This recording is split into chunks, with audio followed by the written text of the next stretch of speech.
ജമ്മു കശ്മീരിന് പ്രത്യേക പദവി നൽകുന്ന ആർട്ടിക്കിൾ 370 പുനഃസ്ഥാപിക്കുന്ന കാര്യത്തിൽ നിലപാട് വ്യക്തമാക്കിയിരിക്കുകയാണ് കേന്ദ്ര ആഭ്യന്തരമന്ത്രി അമിത്ഷാ.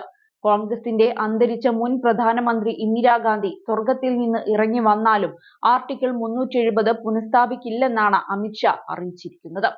കോൺഗ്രസിന്റെ മുസ്ലിം പ്രീണനത്തിനെതിരെ ആഞ്ഞടിച്ചുകൊണ്ടാണ് അമിത്ഷാ ഇക്കാര്യം പറഞ്ഞത്.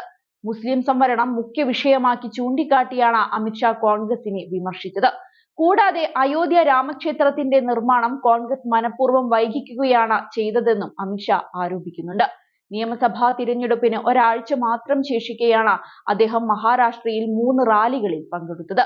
അവിടെ അദ്ദേഹം പ്രധാനമായും ലക്ഷ്യമിട്ടത് കോൺഗ്രസ് അടക്കമുള്ള പാർട്ടികളെയാണ്.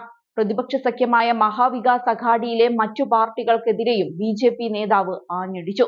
ശിവസേന യു.ബി.ടി വിഭാഗത്തെയും അമിത്ഷാ തിരഞ്ഞെടുപ്പ് റാലികളിൽ വിമർശന വിധേയമാക്കിയിരുന്നു. മുസ്ലിം സംവരണം തന്നെയാണ് മഹാരാഷ്ട്രയിൽ കോൺഗ്രസിനെതിരെ ബി.ജെ.പി. നേതാവ് ആയുധമാക്കിയത്. രാഹുൽ ഗാന്ധിയുടെ 4ാം തലമുറ വന്നാലും നിലവിൽ ആദിവാസി വിഭാഗത്തിനും ദളിതർക്കും മറ്റു പിന്നോക്ക വിഭാഗങ്ങൾക്കും ലഭിക്കേണ്ട സംവരണം മുസ്ലിം വിഭാഗത്തിന് ലഭിക്കില്ലെന്ന് ഉറപ്പിച്ചുകൊള്ളാൻ അമിത്ഷാ ആവശ്യപ്പെട്ടു.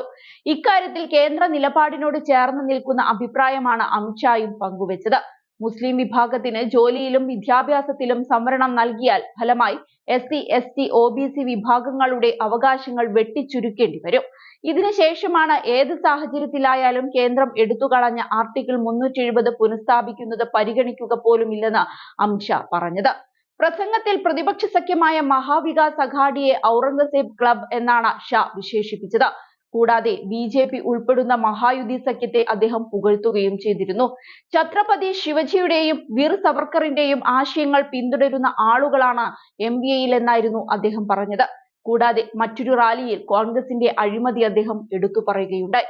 ഒരുപക്ഷേ സംസ്ഥാനത്തവർക്ക് അധികാരം ലഭിച്ചാൽ മഹാരാഷ്ട്രയെ അവർ സ്വന്തം എ.ടി.എം.ആക്കി മാറ്റുമെന്നാണ് ഷാ ആരോപിച്ചത്.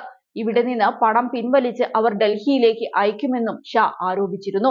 അയോധ്യയിൽ രാമക്ഷേത്ര നിർമ്മാണം വർഷങ്ങളോളം കോൺഗ്രസ് ബോധപൂർവം സ്തംഭിപ്പിക്കുകയാണെന്നായിരുന്നു ഷാ ആരോപിച്ചത്. മുഗൾ ചക്രവർത്തിയായ ഔറംഗസേബ് തകർത്ത രാമക്ഷേത്രവും കാശി വിശ്വനാഥ് ഇടനാഴിയും പ്രധാനമന്ത്രി മോദി നിർമ്മിച്ചുവെന്ന് അദ്ദേഹം അവകാശപ്പെട്ടു. അതേസമയം മഹാരാഷ്ട്രയിൽ എം.വി.എ സഖ്യം അധികാരം പിടിക്കുമെന്നതിൽ സംശയമില്ലെന്നാണ് മുതിർന്ന കോൺഗ്രസ് നേതാവ് ബാലാസാഹിബ് തോറാട്ട് പറഞ്ഞത്. സഖ്യത്തിൽ ഏറ്റവും കൂടുതൽ സീറ്റുകൾ ലഭിക്കുക കോൺഗ്രസിനായിരിക്കുമെന്നും അദ്ദേഹം അവകാശപ്പെട്ടിരുന്നു.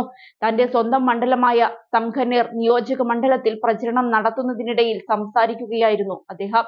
1985 മുതൽ അഹല്യാനഗർ ജില്ലയിലെ സംഖനേർ നിയോജക മണ്ഡലത്തിൽ നിന്നുള്ള എം.എൽ.എ. ആണ് ബാലാസാഹിബ് തോറാട്ട്.